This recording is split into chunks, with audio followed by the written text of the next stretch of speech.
नमस्कार। Sanskrit online classes में आप सभी का स्वागत है। पिछली क्लास में हमने मनुस्मृति के द्वितीय अध्याय के अंतर्गत कुछ पद्यों के ऊपर हमने चर्चा की थी।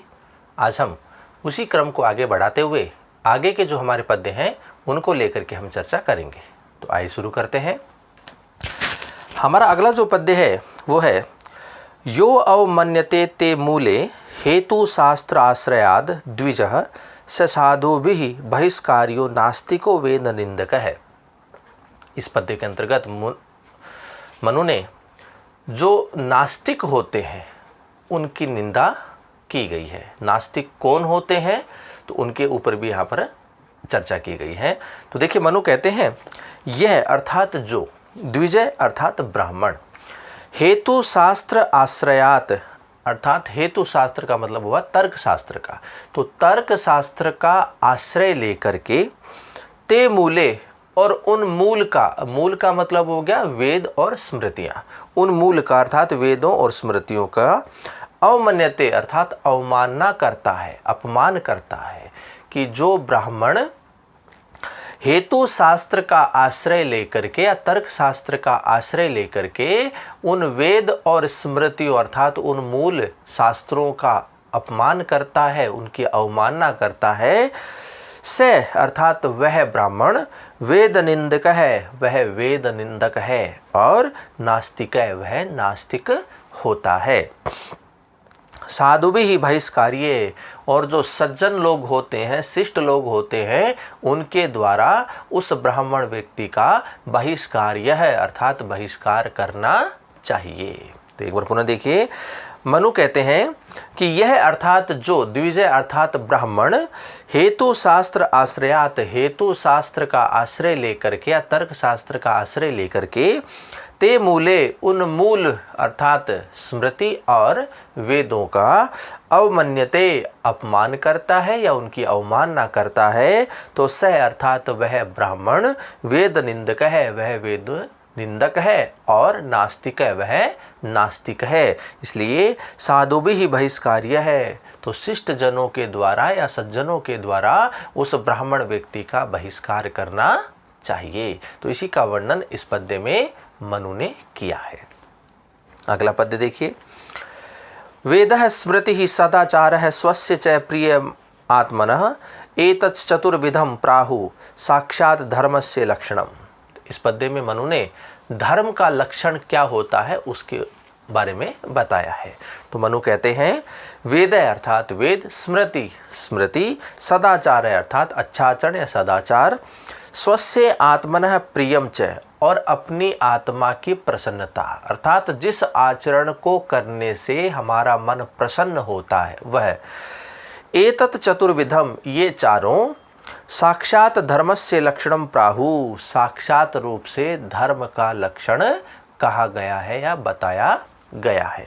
तो धर्म का लक्षण क्या होता है उसके संदर्भ में मनु कहते हैं कि वेद, स्मृति, सदाचरण और अपनी आत्मा की प्रसन्नता, ये चार जो हैं वो साक्षात रूप से धर्म के लक्षण कहे गए हैं, धर्म का लक्षण बताया गया है। तो इसी का वर्णन इस पद्य में मनु ने किया है।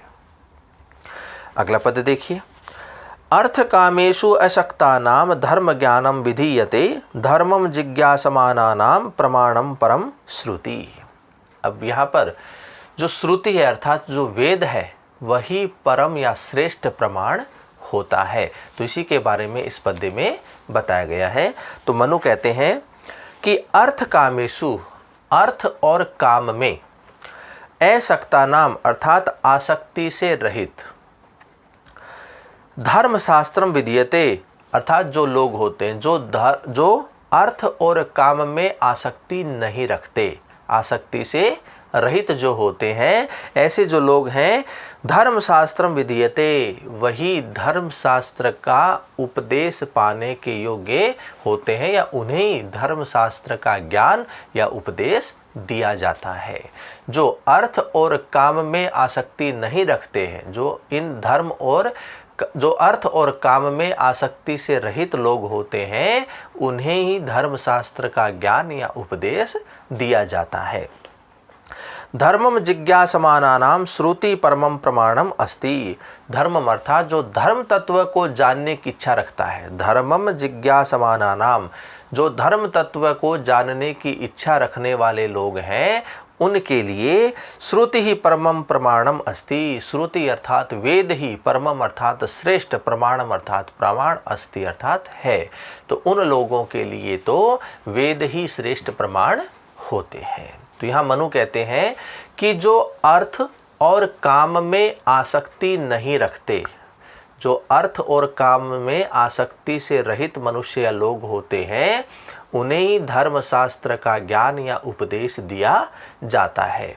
और जो धर्म तत्व को जानने की इच्छा रखने वाले होते हैं उनके लिए वेद ही श्रेष्ठ प्रमाण होते हैं। तो इसी का वर्णन इस पद्य में मनु ने किया है। अगला पद्य देखिए।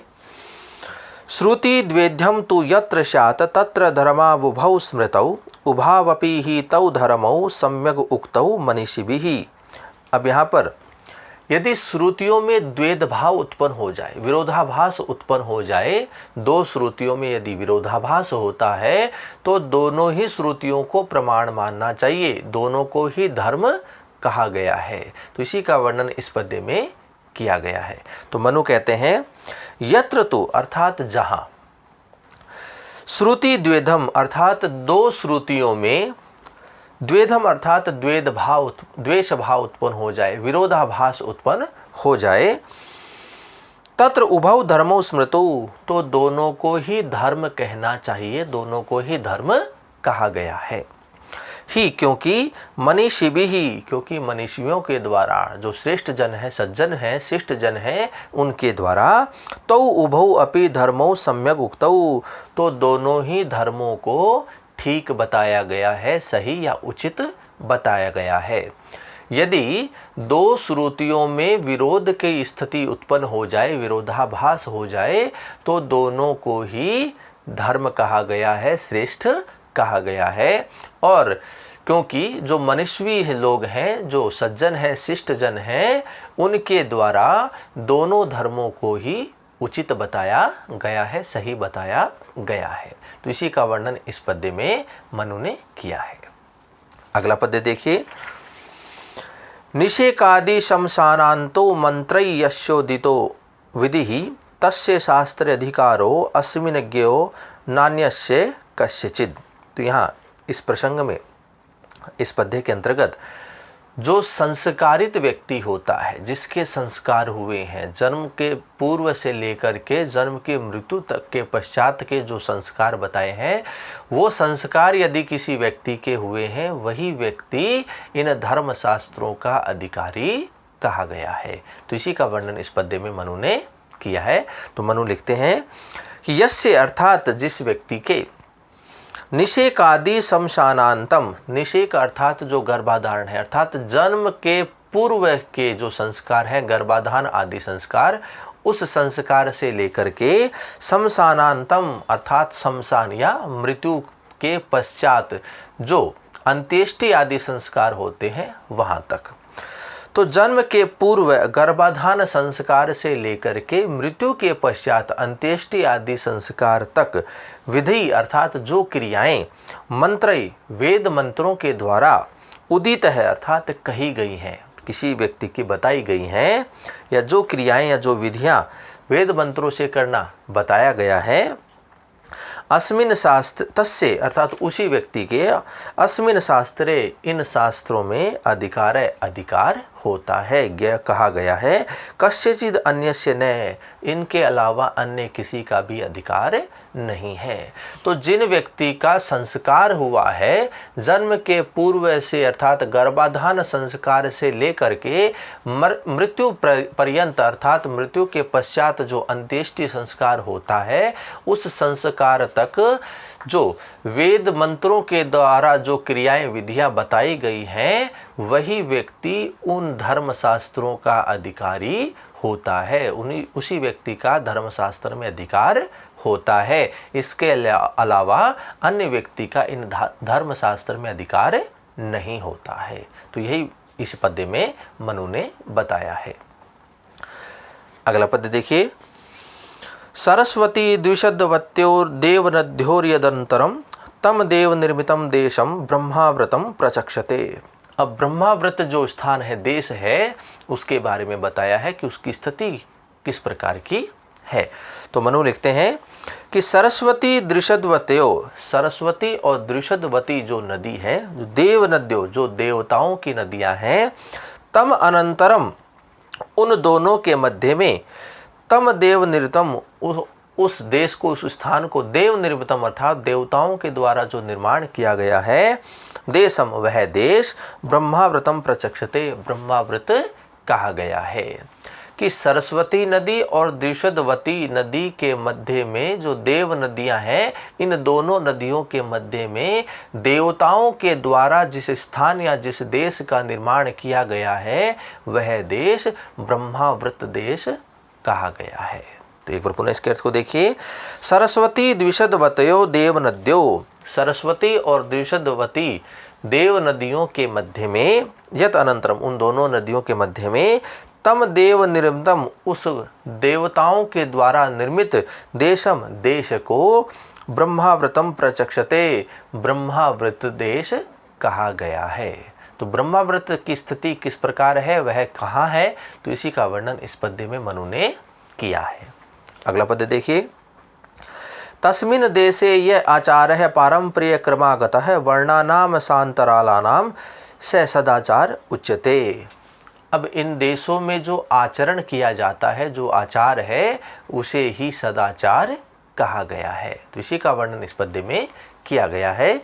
तो मनु लिखते हैं कि तस्मिन् देशे, अर्थात उस ब्रह्माव्रत आदि जो देश है, उन देश में, वर्णानाम अर्थात जो ब्राह्मण, क्षत्रिय, वैश्य और जो शूद्र आदि वर्ण हैं, उनके द्वारा पारंपरिक क्रमागत, परंपरा से और कर्मगत जो आचार है, जो आचार है, आचरण है, सह सदाचार है उच्यते, उसे ही सदाचार कहा गया है। तो यहाँ मनु कहते हैं कि जो ब्रह्माव्रत आदि जो प्रदेश है, देश है, उन देश में जो वर्ण है, ब्राह्मण, क्षत्रिय, वैश्य और शूद्र, इनके द्वारा जो परंपरा से और कर्मबद्ध या कर्मगत जो आचरण किया जाता है, उसे ही सदाचार कहा गया है। तो इसी का वर्णन इस पद्य में मनु ने किया है। अगला पद्य देखिए। कुरुक्षेत्रम च मत्स्याश्च पांचाला शूरसेनकः एष ब्रह्मर्षि देशो वै ब्रह्माव्रता तदंतरम। अब ब्रह्मर्षि देश कौन सा होता है, किसे कहा गया है, उसका वर्णन इस पद्य में किया गया है।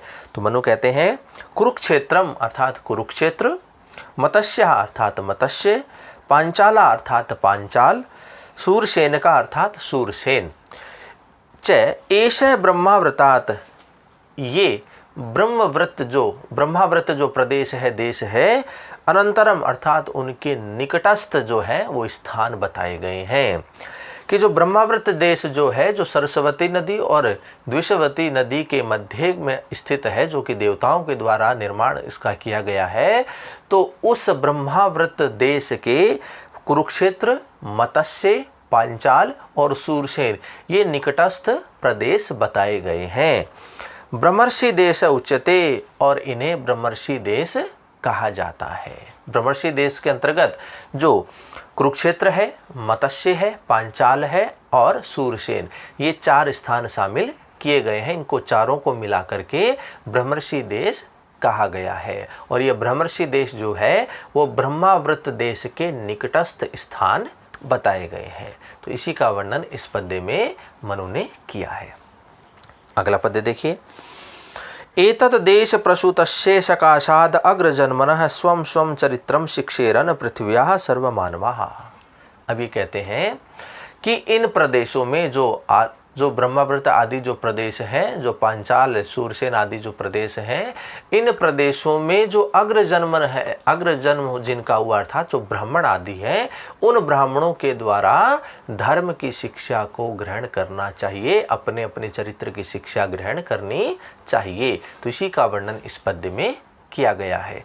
तो मनु कहते हैं पृथिव्याम सर्वमानवा, अर्थात इस पृथ्वी पर समस्त मनुष्यों को, एतद देश प्रसूतस्य, इन देशों में उत्पन्न हुए, अग्र जन्मन है, अर्थात जो सबसे पहले जन्म, अर्थात जो चारों वर्ण हैं उनमें ब्राह्मण जो है वो सर्वप्रथम होते हैं।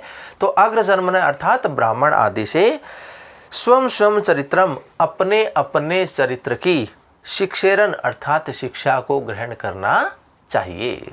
तो यहाँ मनु ने कहा है कि इस पृथ्वी पर समस्त मनुष्यों को इन प्रदेशों में उत्पन्न होने वाले जो ब्राह्मण आदि हैं उन ब्राह्मणों से अपने अपने चरित्र की शिक्षा को प्राप्त करना चाहिए, शिक्षा को ग्रहण करना चाहिए। तो इसी का वर्णन इस पद्य में मनु ने किया है।